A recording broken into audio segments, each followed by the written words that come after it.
ہر بار کی طرح آج بھی میری امی سے بحث ہو رہی تھی کہ مجھے کپڑے دکان سے خریدنے ہیں۔ مجھے امی کے سلائے کیے ہوئے کپڑے نہیں پہننے تھے، اور خاص کر اب تو شادی کی تقریب تھی۔ میری ضد تھی، اگر مجھے کپڑے خرید کر نہ دیے گئے تو میں شادی میں شرکت نہیں کروں گی۔ شادی میرے ماموں کے بیٹے کی تھی۔ اگر شادی کسی اور کی ہوتی تو میرے جانے یا نہ جانے سے کوئی فرق نہیں پڑنا تھا۔ امی کے چہیتے بھائی کے بیٹے کی شادی تھی۔ اگر میں نہ جاتی تو خاندان والوں کو باتیں بنانے کا موقع مل جانا تھا۔ سوٹ خرید کر دینا ہی پڑا۔ یہی موقع تھا جب مجھے میری پسند کا سوٹ مل سکتا تھا۔ امی نے عالیہ سے کہا، اسے کل بازار لے جانا اور اس کی پسند کا سوٹ لے دینا۔ امی نے پیسے خرچ کرنے کی حامی بھر ہی لی۔ اتنی کنجوس تھی کہ ہمیں کوئی بھی چیز بازار سے نہیں خریدنے دیتی تھی۔ امی کی یہی کوشش رہتی تھی کہ وہی چیز گھر میں تیار ہو جائے تاکہ سستی بن سکے۔ اور میں صدف تو پہنے تھی، صدف پری تھی۔ وہ امی کی طرح صبر کرنے والی تھی، جبکہ میں اس کے بالکل برعکس تھی۔ میں ہمیشہ اپنی منمانی کرتی تھی اور مجھے اپنے حسن پر کافی ناز تھا۔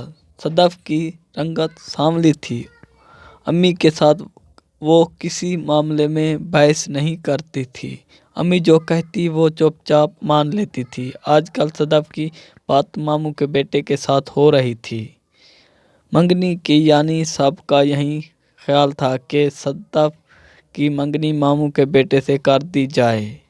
ایک بار ماموں نے ہی امی سے اس بات کا ذکر کیا تھا۔ امی کو تو کوئی عرض خرض نہیں تھا۔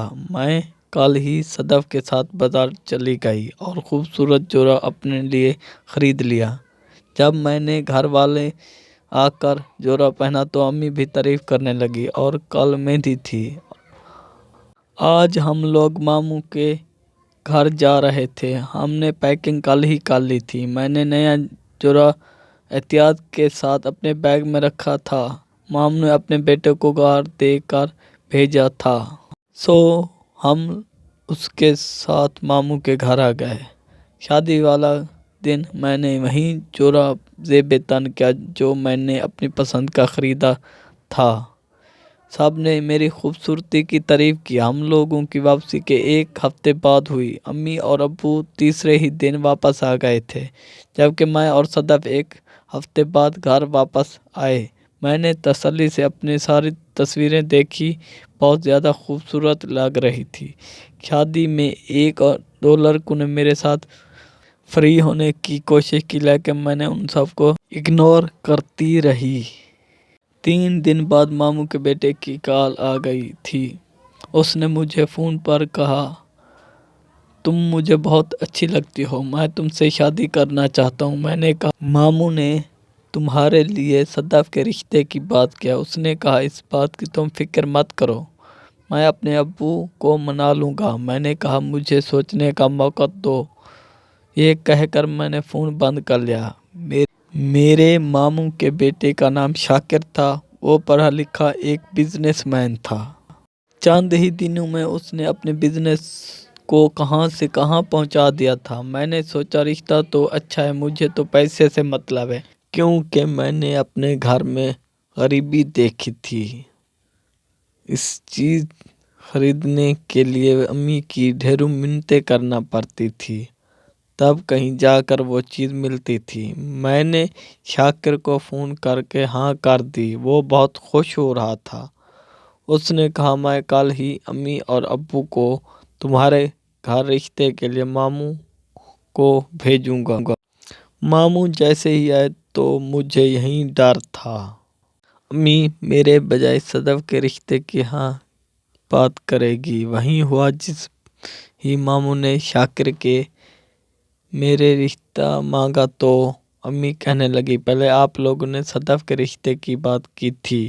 ماموں کہنے لگے، بات تو یہ ہم نے وہی صدف کے لیے کی تھی، لیکن شاکر رانی کے ساتھ شادی کرنا چاہتا ہے۔ امی نے کہا، میں صدف کی شادی پہلے کرنا چاہتی ہوں۔ ماموں نے کہا، باجی آپ سوچ لیں، میرے لیے تو دونوں بیٹیاں برابر ہیں۔ صدف نے امی کو سمجھایا کہ شاکر اگر رانی سے شادی کرنا چاہتا ہے تو آپ نے مجبور کیوں کر رہی ہیں، اور یہ بہت پہلے کی بات ہے، آپ جلدی سے ہاں کر دیں، یہ نہ ہو اچھا رشتہ ہاتھ سے نکل جائے۔ امی نے ماموں کو ہاں کر دی تو چند ہی دن بعد نکاح شاکر کا ہو گیا۔ بہت خوش تھی۔